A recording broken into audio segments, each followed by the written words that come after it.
People come to Grand Canyon for the views and to hike, but at some point we need to eat as well.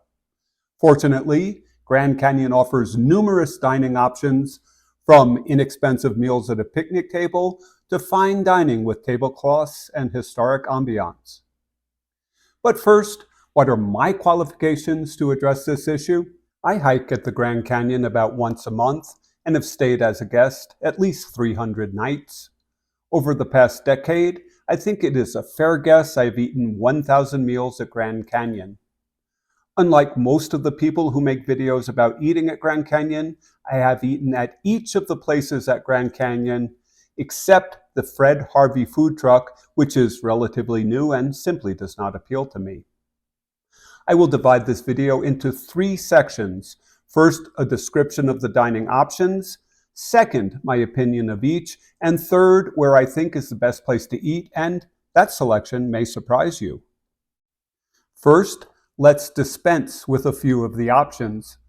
Despite the superficial beauty of the North Rim dining room, under the new management, it's a nightmare all of its own.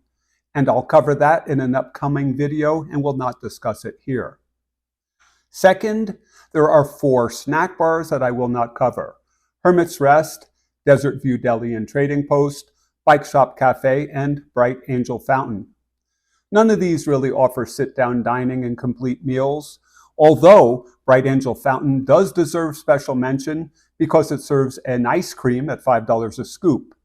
It has long lines in the summer, but it's kind of a rite of passage and great fun to get a cone and sit on the nearby wall, built by the CCC in 1932, visit with other tourists, and appreciate the incomparable view of the canyon. Speaking of views, none of the South Rim restaurants have good canyon views. El Tovar has a peak from a few tables, same with the Arizona Room, and Bright Angel Coffee Shop has a narrow view, although you see the shoes of visitors passing by more than anything else. Also, there are 3 bars on the South Rim: Bright Angel, El Tovar, and Yavapai Tavern. Each has a limited menu prepared in the kitchen of the adjoining dining room. So other than Yavapai, I will not cover the bars separately, but as a unit with the dining room. So here are the dining options, ordered from least expensive to most. Now, the names of some of the restaurants change regularly.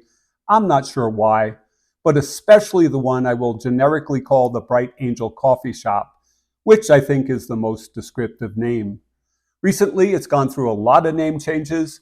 A few weeks ago, it was called Fred Harvey Burger, and when I looked up online preparing this video, it's changed its name to Fred Harvey Café. I'm just going to call it the Bright Angel Coffee Shop. So some of the names here I use are generic, but adequately descriptive. So here we go. Probably the least expensive option is picking up a sandwich, drink, which can include beer or wine, and a dessert at the general store. You can then sit at one of the tables out front or in the snack bar and enjoy a meal for about $10. Next is the snack bar in front of the general store. They have a typical menu, including freshly prepared pizza and both indoor and outdoor seating. About the same price, but on a much grander scale, is the food court at Maswik Lodge. They have various food stations and a generously sized eating area with soaring ceilings and a pleasant atmosphere. The Yavapai cafeteria is currently being remodeled and certainly will be renamed, but will likely be very similar to the Maswik Food Court.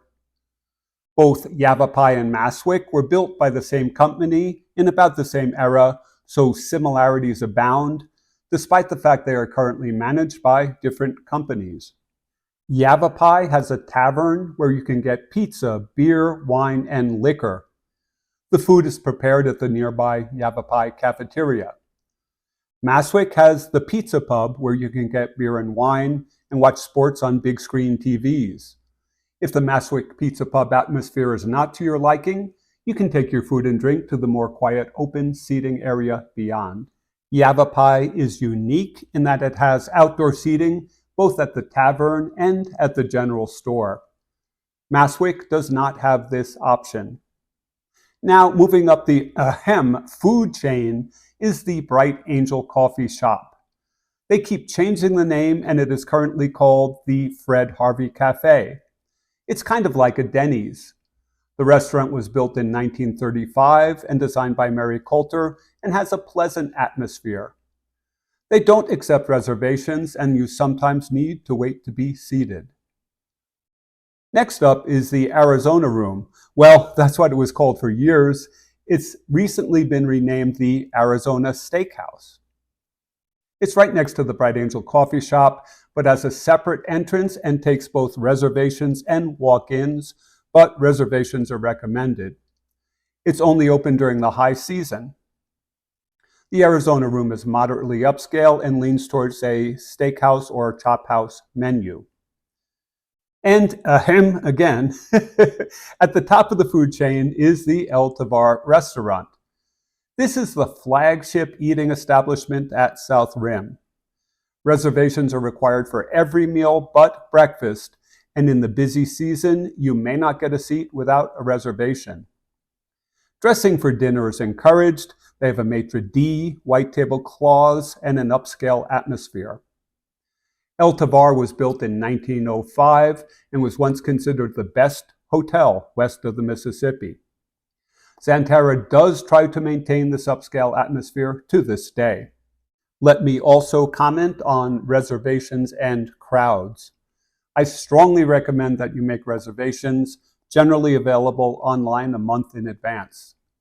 First, there's always a crowd around the entrance of El Tovar seeking a table without reservations. Second, people love to see the sunset on the rim and then mob the restaurants. That's when delays in seating and service are the worst.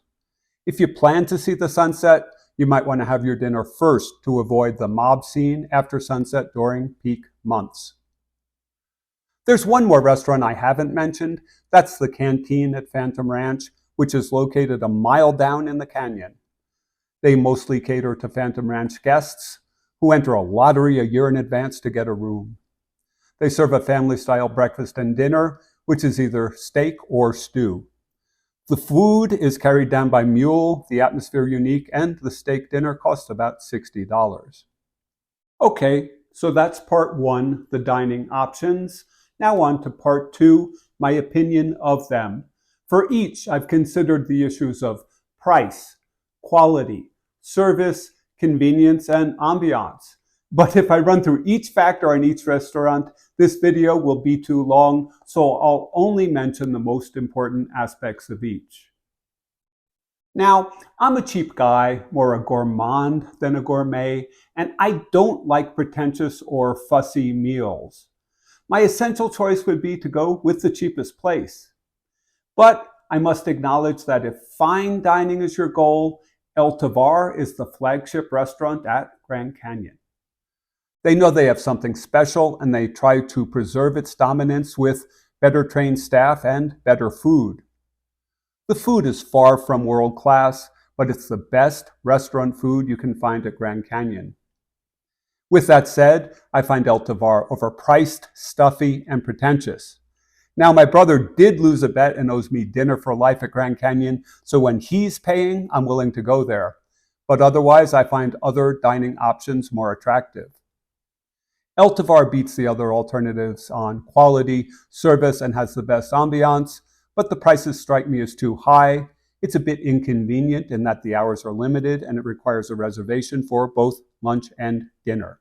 The Arizona Room serves a menu priced similarly to El Tovar. They've also remodeled and gone with a less formal look. The tablecloths are gone and it looks a bit like a diner, but the prices are still just as high. It sits in an addition to the Bright Angel Lodge that lacks the charm of the older building, although it does have some views from the table windows. If El Tovar is fully booked, you might try to get the Arizona Room, but personally, I see little merit in it. I'd rather eat at the flagship El Tovar or save some money at the Bright Angel Coffee Shop right next door. I like the Bright Angel Coffee Shop. The place looks much the same as it did when built in 1935 and has some limited views of the canyon from the window seats. It's informal, does not require reservations, and although more expensive than a Denny's, a meal costs about half of that at El Tovar or the Arizona Room. This is a favorite place of mine for breakfast, although I see they've taken my favorite blueberry pancakes off the scaled down post-COVID breakfast menu. One word of warning, plan on long waits just after sunset in the peak season. I said I would not mention the bars, but stop by the Bright Angel Bar right down the hall from the coffee shop just to see the murals painted by Hopi artist Fred Gabuti. The bar also has a time machine ambiance that I really like. So we've been moving down the food chain according to price, and there's only a few left. The Yavapai Tavern stands on its own with a large outdoor dining area and tends to be frequented by a somewhat younger crowd than the other dining options. The quality of the food, usually a pizza, is mediocre, but the outdoor seating is great. Service via a number on the table is fast and efficient. They technically do have a full bar, but mostly serve wine and beer. Yavapai has no views. It's in a modern building, so it has limited ambiance, but the outdoor dining is great fun. It is slightly more expensive than the Maswik Pizza Pub. The biggest problem with Yavapai Tavern and all the dining options in this area is that you have to drive or take a bus to get there from the historic village and the popular trails.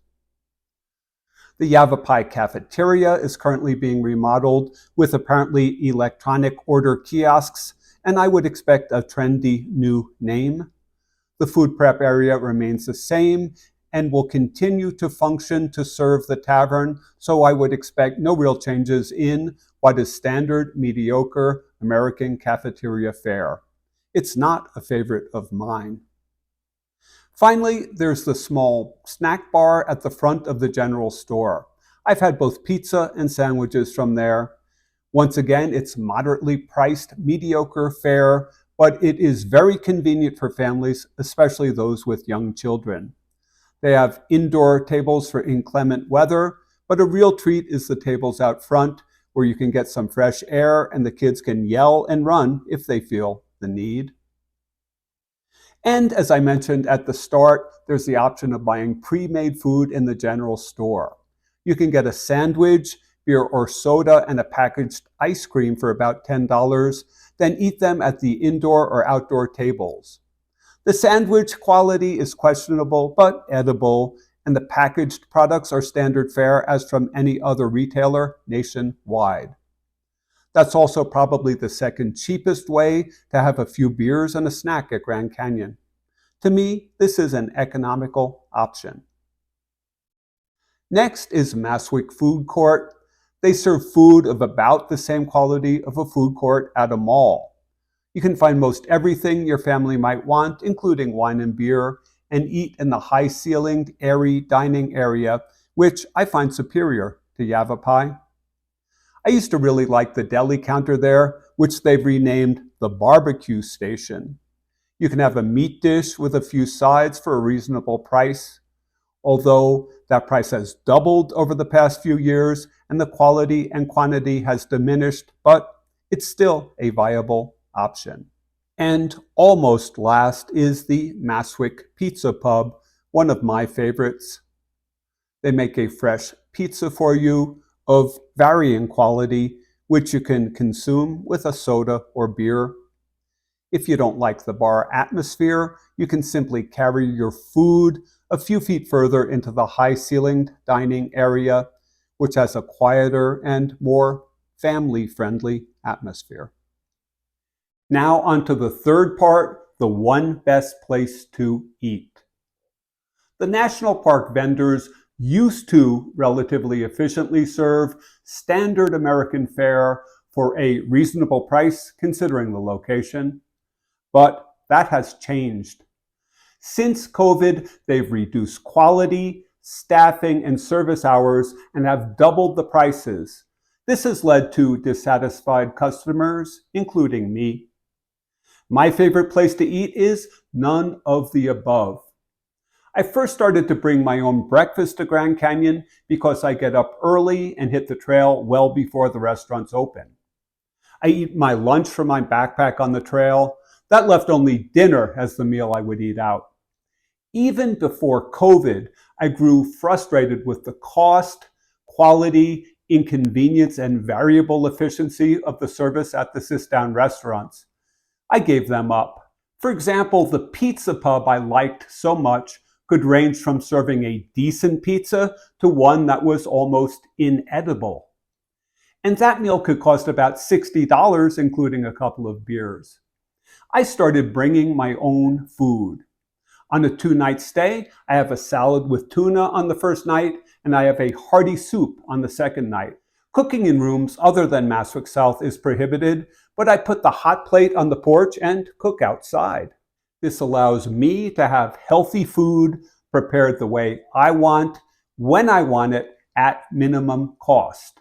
I can pop open a beer for a quarter the cost of a draft at a restaurant, play some jazz music from the internet, and pay less than $5 per person per meal, served when I want, with no wait, and prepared to my satisfaction. It's healthier, cheaper, faster, and made the way I want it. In good weather, I can eat on the porch of my room. I increasingly stay at Maswick, or on one of the many picnic tables. After dinner, I can grab another beer, sit on the wall built by the CCC, and look at the Grand Canyon as the sun sets. So that's my choice of the best place to eat at Grand Canyon, your room. Even if you fly in, you can pick up a cooler and a coffee maker for about $20. You can buy disposable plates and forks at a supermarket, or even borrow some from the food court. And you can enjoy eating what you want, when you want, at minimal cost. I hope you enjoy your visit to Grand Canyon. Let me know what food option you think is best, and thank you for watching.